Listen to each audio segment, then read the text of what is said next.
दाऊद शरीफ में किताबुल लिबास में हदीस है कि रसूलुल्लाह सल्लल्लाहु अलैहि वसल्लम ऐसे मजलिस में तशरीफ़ फरमाते। एक दिन आपने पूछा कि खुरैम अस्दी मजलिस में मौजूद नहीं है, कहाँ है? सहाबा इकराम ने कहा अल्लाह के रसूल है नहीं, कहीं काम से होंगे। आपने फरमाया नेमर रजुल खुरैम अस्दी लौला तूल जुम्मतिही व इस्बाल इज़ारी।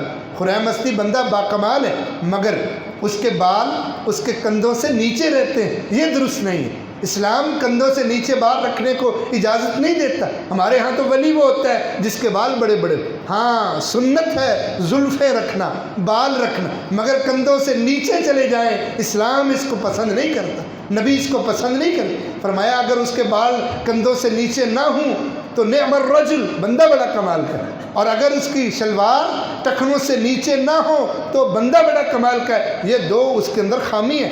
मजलिस ख़त्म हुई, एक आदमी उठा जाके खुरैम अस्दी की मजलिस में, कहता है अल्लाह के बंदे पैगम्बर की मजलिस में तेरा तस्करा हुआ। कहा खैर का तस्करा हुआ? कहा हुआ तो है, लेकिन आपने फरमाया तेरे कंधों से नीचे बाल अच्छे नहीं लगते, तेरी टखनों से नीचे शलवार अच्छी नहीं लगती। उसने कहा ठहर जा, फ़ाख़ज़ शफ़रतहू, उसने जाके कैंची पकड़ी। जिस बंदे को पता हो कि रब नाराज़ हो जाएगा, नबी नाराज़ हो जाएगा, तो मेरा जीने का क्या मकसद?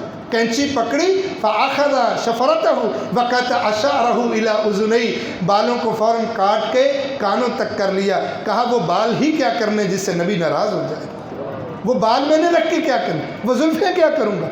शलवार को फ़ौरन उठा के टखनों से ऊपर कर लिया। कहा अगर मेरे रब की मेरे नबी की रज़ा इसमें है तो मैं इसमें राज़ी हूँ।